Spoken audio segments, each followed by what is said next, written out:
Happy Friday, Locked On Cardinals fans. Despite losing yesterday's game, the Cardinals still have a very big series this weekend against the Milwaukee Brewers. How can the Cardinals find success? We're breaking down the pitching matchups this weekend to see how the Cardinals can still salvage this four-game set against the division rival Milwaukee Brewers on today's episode of Locked On Cardinals. You are Locked On Cardinals, your daily St. Louis Cardinals podcast, part of the Locked On Podcast Network, your team every day.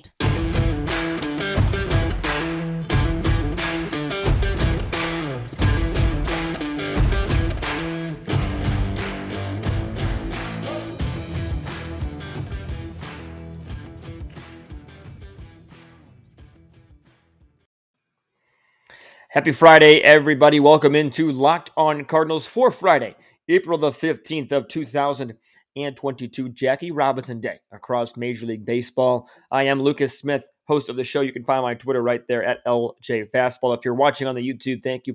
If you're listening on your podcasting platforms, thank you for making Locked On Cardinals your first listen of the day each and every day, Monday to Friday. If you missed the live post-game show yesterday that aired on YouTube and both Twitter accounts, both LJ Fastball and Locked On Cardinals Twitter accounts, it is up and running on YouTube as well as your podcasting platform. So be sure to check that out before you get too far away from that game. You hear my thoughts on yesterday's game. But even with that 5-1 loss, when the offense struggled, we didn't know what we were going to get from the offense. It was one of those games. You know, even with that, though, the Cardinals do have a very, very important rest of the weekend here in Milwaukee as they try to find some way to salvage this series and find some way to earn a split by taking two of the next three. And I think it's doable. Looking at the pitching matchups, thinking about this offense, I do think that it's doable. And when you're in a division race like this, I know that the Cardinals are only 5 games into their season, but when you're at least expected to be in a division race like the Cardinals are, going toe-to-toe with Milwaukee, being right there. When you're going to be in a close battle like that, you can't lose 3 out of 4 in a 4-game set. You just cannot. You've got to find a way to at least be able to split those 4-game sets, make them competitive, and not just throw them away. Not just roll over and say, oh, well, we lost the first 2, so I guess we'll just try and play 500 ball. No, you've got to try and find a way, from a Cardinals perspective, to split these next, to find a way to gain a split by winning 2 of the next 3 in Milwaukee. And when these pitchers that the Cardinals are throwing out there are at their best, they do have an opportunity to bring home some Cardinal victories. So we're going to go ahead and break down each matchup today between the Cardinals and Brewers, talk about positives, negatives, what I'm looking for in each one of them. So we'll go ahead and start with tonight. First pitch coming your way at 7:10 tonight for Jackie Robinson Day. Everybody will be wearing the number 42 in the Cardinals lineup and in the Milwaukee Brewers lineup as well. Cardinals sending out right-hander Miles Mikolas to the hill in his first start of 2022. 3 2/3 innings, 6 hits, 2 earned. He did walk 2 and strike out 1. He'll be opposed by Freddie Peralta, who in his first start went 4 innings, 3 hits, 3 earned. He walked 4 and struck out 6. So both pitchers coming into tonight's game will be looking to rebound after a bad start in their season debut. That is what each pitcher is going to be trying to do. Mikolas especially, there's a lot of talk going around, and there has been for the last couple of seasons, of how bad this contract has been from the Cardinals' perspective. The one that they gave Miles Mikolas in the middle of his fantastic 2018 year. A lot of talk on how bad that contract has been, how Mikolas has not lived up to said contract, and I get it.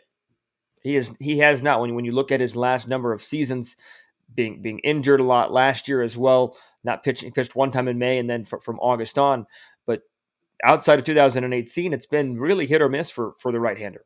He made 32 starts again in 2019, so same amount of starts, but 16 less innings. His ERA was 4.16. He lost 14 games. Opponents hit 272 off of him and did not pitch in 2020. Last year, as I mentioned, 9 games started, 4.23 ERA. 253 was the average against him, a 1.21 whip. So Mikolas is really, in my opinion, going to be looking to find that 2018 form. When he wasn't walking people, he was hitting the strike zone. He was able to dot the fastball in and then break the slider away, get the curveball over for strikes. When Mikolas is at his best, when he is right, he is pumping strikes. He is filling up the strike zone. There's no question about it when he is right. Now it's just a matter of, can he get right? for this Cardinal team. That with the way their starting rotation is, they're going to need him to get right. Everybody in this rotation is an integral part to this team because of how topsy-turvy, question mark, for lack of a better phrase, this rotation is. You don't know what you're going to get on a daily basis from anybody. Even Adam Wainwright has his days, as we saw yesterday when he struggled against the Brewers. So Mikolas is going to need to step up. He's going to need to pound the strike zone. Hopefully he is able to go a little bit longer in this start than he did last start.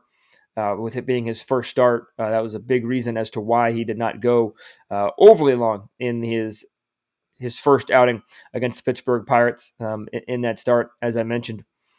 Did not pick up the loss because the Cardinals offense came through, but the Cardinals did win that game 6-2, but only 3 2/3 of an inning, 77 pitches. So you look for him to bounce back today by being able to go more than 70-something pitches, maybe go 80, 90 pitches just on a regular routine. Hopefully we start seeing that more and more for every Cardinal hurler, not just Mikolas. Mikolas needs to bounce back. When you look at his game logs against the Milwaukee Brewers in 2019, he pitched against them. Excuse me, this is for 2021. Pitched against them last year twice. Once was at Milwaukee on September the 22nd. 7 innings, 4 hits, 2 earned, give up a home run in that game. Did not walk a batter and struck out 3. His last start of the season came on September 29th. This was at home against Milwaukee. 5 2/3 of an inning, 7 hits, 3 runs, all of them earned, gave up a home run, walked 1, but struck out 7. So Mikolas with basically a really good start and a not so good start against the Brewers last season, and the Brewers offense is widely the same. This season, you take out Jackie Bradley Jr., you put in Hunter Renfroe, you got pretty much, for the most part, the same offense. Obviously, Adames is in there, midseason acquisition, but pound the strike zone. That is the key for Miles Mikolas tonight. Pound the strike zone. Had some decent success, as I mentioned, in his one start at Milwaukee last year, so you look to that to be hopefully a sign of good things for Mr. Mikolas. And on the other side, the Brewers send one head of their 3-headed monsters in Freddie Peralta. Freddie Peralta coming off, as I mentioned, a bad start. 4 innings, 3 hits, 3 earned, 4 walks, 6 Ks against the Chicago Cubs. But he'll be looking to turn things around. No question about it. When you look at his numbers against the Cardinals last season, they were pretty good. On May 11th, he threw 7 shutout innings in St. Louis, striking out 8.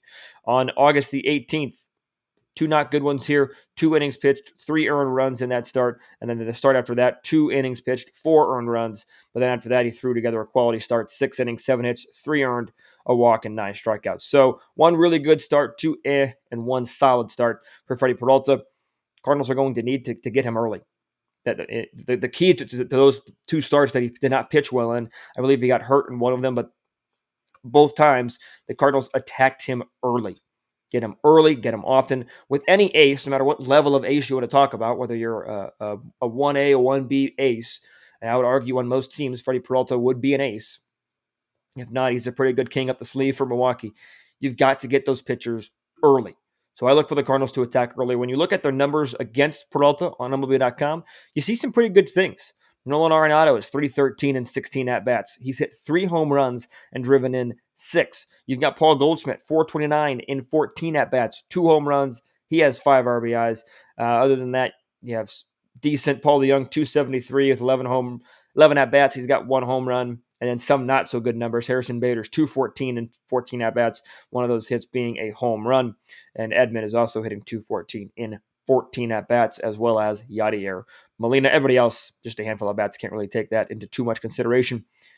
Some good numbers for the Cardinals tonight. I look forward to seeing Nolan Arenado and Paul Goldschmidt, as well as Paul DeJong. Decent numbers, as I mentioned, but really looking for Paul Goldschmidt and Nolan Arenado to continue the hot numbers against Peralta. Looking for Nolan Arenado to stay hot, period. This Brewer lineup against Miles Mikolas, Victor Caratini, we'll see if he gets a start tonight. He is 417 and 12 at-bats. Christian Yelich actually struggles against Miles Mikolas, 227 and 22 at-bats with a home run, 3 driven in. So we'll see what the Brewers lineup is able to do against Miles Mikolas. I'll give my prediction at the end of the show for the series, so be sure to stay tuned for that. Miles Mikolas, the key for him, pound the freaking strike zone. He's got pretty solid stuff. He says that he feels close to being the type of person that he was in 2018 when he was at his peak. And even in 2018, his first start, ironically enough, against Milwaukee, was not good. He hit a home run in that game, but his start was not that great. So we'll see if he's able to we'll get a little poetic justice as he's able to kickstart his season with a good start against the Milwaukee Brewers here on this Friday, April the 15th, Jackie Robinson Day, as everybody will be wearing the number 42. Steven Matz will be getting the ball tomorrow for the St. Louis Cardinals, so I want to talk about him. He was a big man in the offseason. He was the guy the Cardinals signed and put all their money towards, so we'll talk about him as he tries to rebound as well in his second start as a Cardinal when we come back in just a minute. But first, I want to tell you guys about Built Bar. Built Bar is the best tasting protein bar in the business. It is a protein bar that quite simply tastes like a candy bar. So you get the health benefits of a protein bar, and you get the taste benefits of it tasting like a candy bar. You also have the opportunity to try a puff. Built Puffs are the first ever protein-infused marshmallow. They're fluffy, marshmallowy. They're not just a protein bar.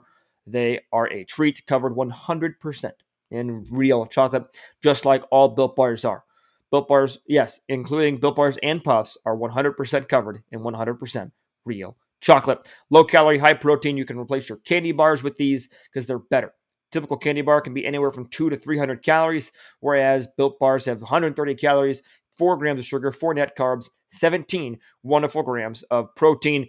You can peruse the flavors at built.com. They've got mint brownie, double chocolate, coconut, and limited time flavors each and every month. So be sure to check it out at built.com. Also use the promo code LOCKED15, LOCKED15 to get 15% off your order. One more time, to get 15% off your order at built.com, use the promo code LOCKED15.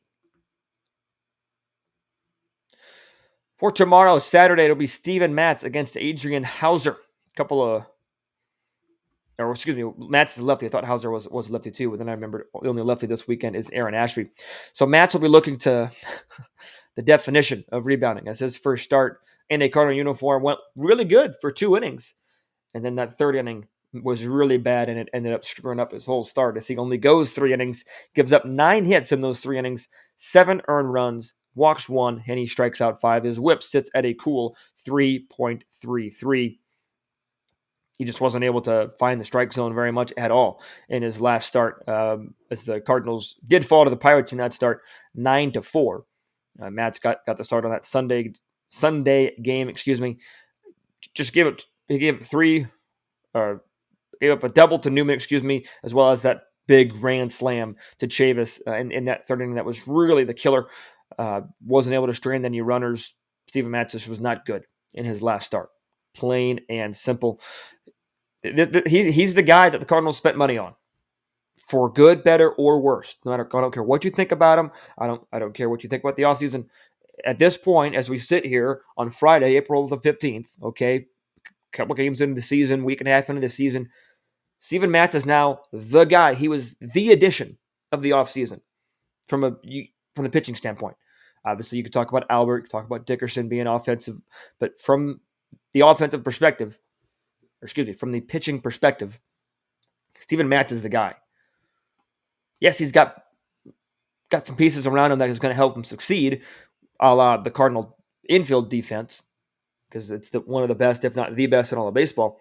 But Matz is the guy. He's got to go out there and produce. He's got to make sure that he's worth the $44 million the Cardinals are going to be spending on him over the course of the next 4 years.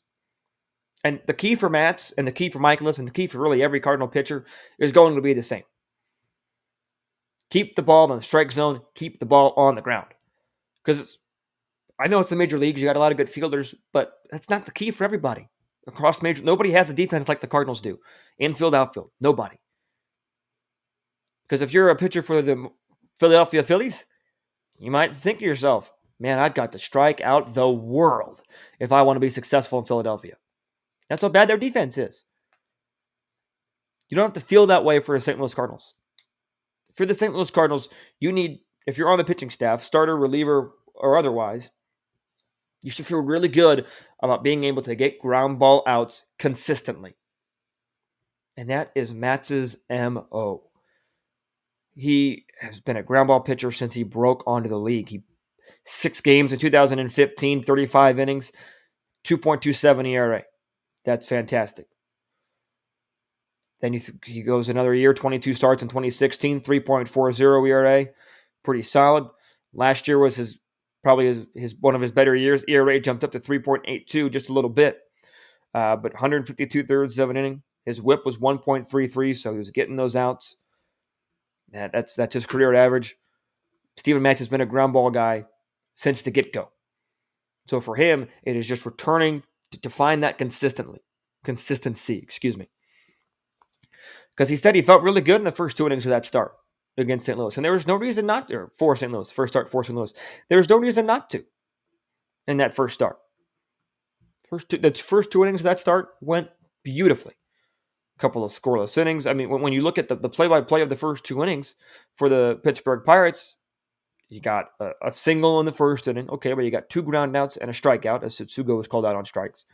And then you go to the second, you get a foul tip strikeout, a strike 3 looking, and guess what? A ground out. And then you go to the third inning, and that's where the disaster started. He started off the inning with a single, got a line out, back-to-back singles, and then the home run, got a strikeout, give up another single, another double, strikeout. But that third inning was when disaster struck. So for Steven Matz, obviously look at keeping the ball on the ground, keeping the ball in the strike zone. But you look at how is he able to handle adversity?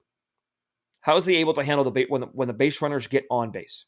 Because that's clearly, when you look at that's where the problem started in that start.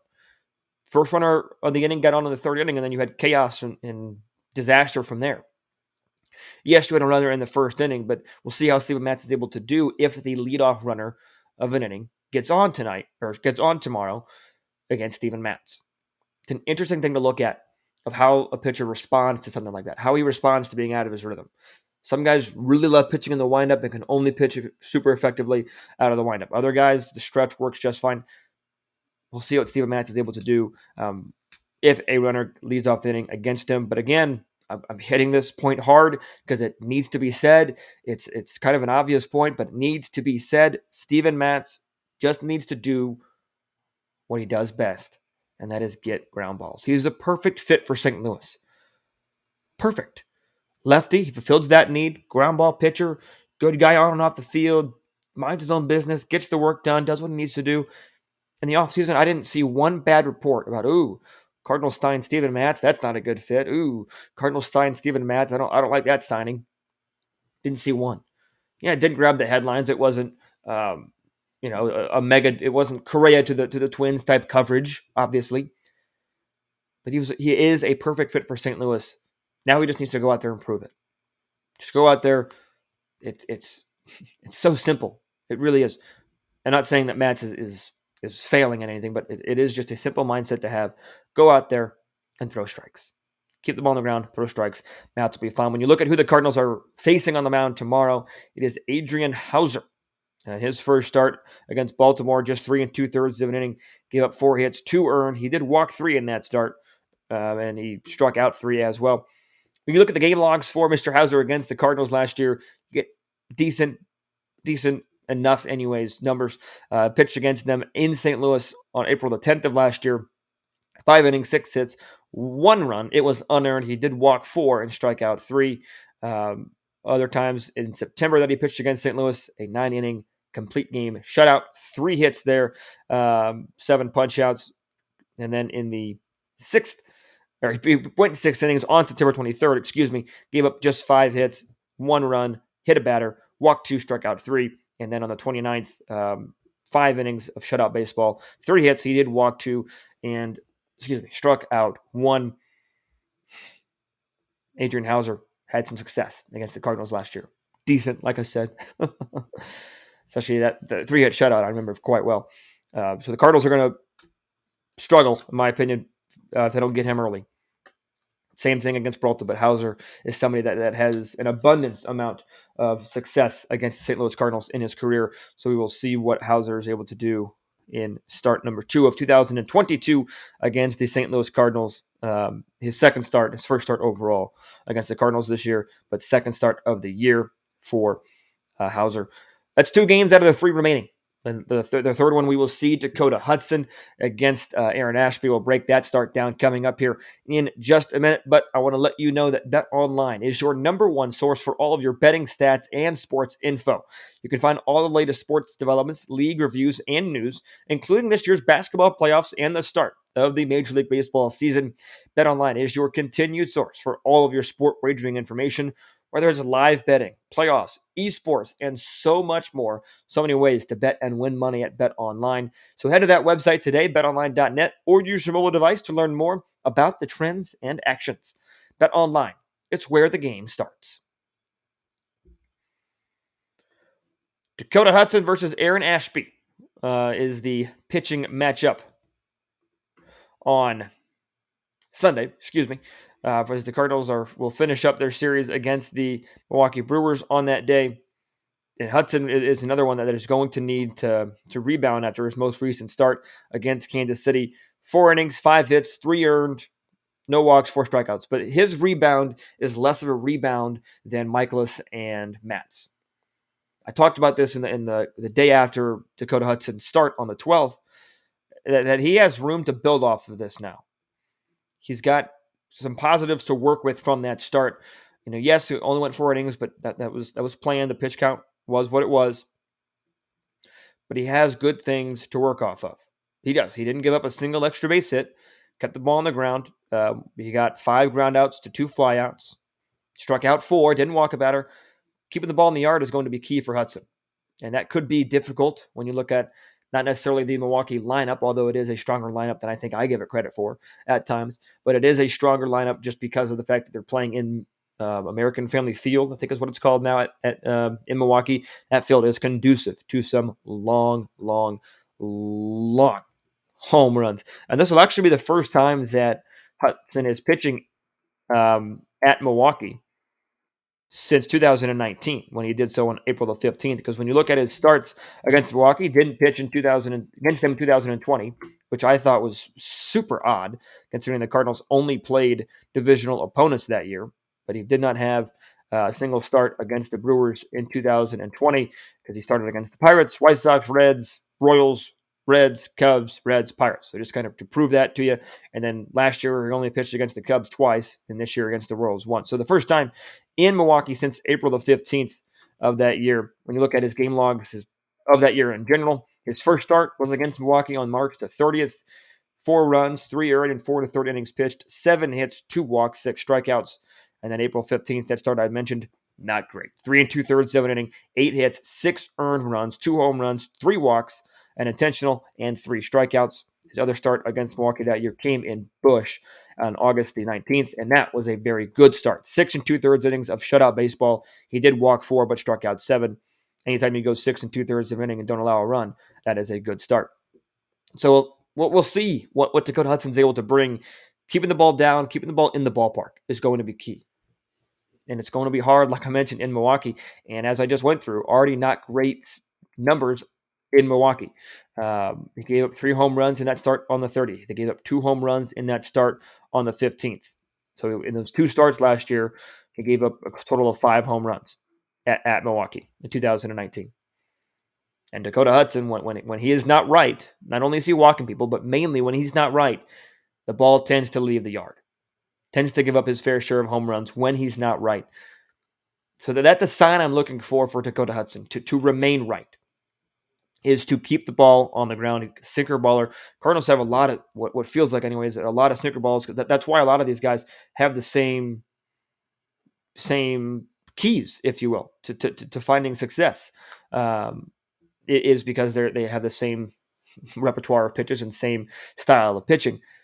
Really looking forward to seeing Dakota Hudson pitch. I think he could be a top starter in this rotation when he's right. Love what he did in 19. Love what he did in 20. Liked what I saw in 21 and his just 2 appearances that year. Really excited to see him work. I think that he can be successful. I think he could be a really strong component of this rotation, especially when you think of Jack Flaherty being hurt, Wainwright as an ace, is 40 years old. Dakota Hudson has the stuff to be that level, to be a stopper, to be the guy the Cardinals need. They'll be facing off against Aaron Ashby, at one time top prospect for the Milwaukee Brewers. In his first appearance of the season, or his last two appearances rather, went 3 1/3 innings at Baltimore on the 11th of April, 4 days ago. 3 1/3 innings pitched, 2 hits, 2 walks, 4 punchouts. And then on the 7th of April against Chicago, 1 2/3, 3 hits, an earned run, a walk, and a strikeout. He was credited with the loss in that appearance. This is somebody that the Brewers have been very high on for a while. He did pitch against the Cardinals a little bit last season on September the 23rd, came in relief, 4 1/3. 1 hit, 2 runs, both of them earned on a home run, a walk, and 4 strikeouts. Then also at Busch on September the 23rd. This was also in relief. 2 innings, 2 hits, 3 runs, 2 of them earned, a home run, a walk, and 3 strikeouts. And then at St. Louis on the 29th of September, also in relief. 2 innings of scoreless baseball, walked a man, and struck out 5. So a couple of not so good and 1 really good outing to end it for him. With him being the only lefty in the Brewers rotation for this weekend, you expect to see Albert Pujols back in the lineup. And like I mentioned on the postgame yesterday, I wasn't upset that he started against the right-hander Woodruff yesterday. I really wasn't. He's somebody that I talked about this briefly, but he's going to need more reps than just against left-handed pitching. Plain and simple, because if you're only going to play him against lefties only, then he's going to get rusty, to get tight, and he's not going to get enough reps. So he's going to have to play against right-handers sometimes. And as it was pointed out a lot on Cardinal Twitter, he put together some really good at-bats against the Milwaukee Brewers right-handers. Some really good at-bats. So we'll likely still not see him until Sunday, except maybe you might see him in a pinch hitting role here and there. But when you get down to the predictions of it, when you get down to, all right, you got Mikolas, Matz, Hudson going up against Peralta, Hauser, and Ashby. I'm confident on Sunday. So I'm going to go Sunday winner for the St. Louis Cardinals. And then it's a toss-up between the next two. I hate to go. I think the Cardinals do win 2 out of the next 3 and earn a split. But here's my if-and scenario. If the Cardinals get to Peralta early tonight, then they'll win tonight and lose tomorrow. If not, then I think that they win tomorrow. Because I do think there's some combination out there of them winning 2 out of the next 3 and earning a split. And splitting at Milwaukee, that is not a bad thing, right? You obviously cannot get swept. You don't want to lose 3 out of 1. But once you lose the first game, best case scenario now in this 4-game series, there's earning a split.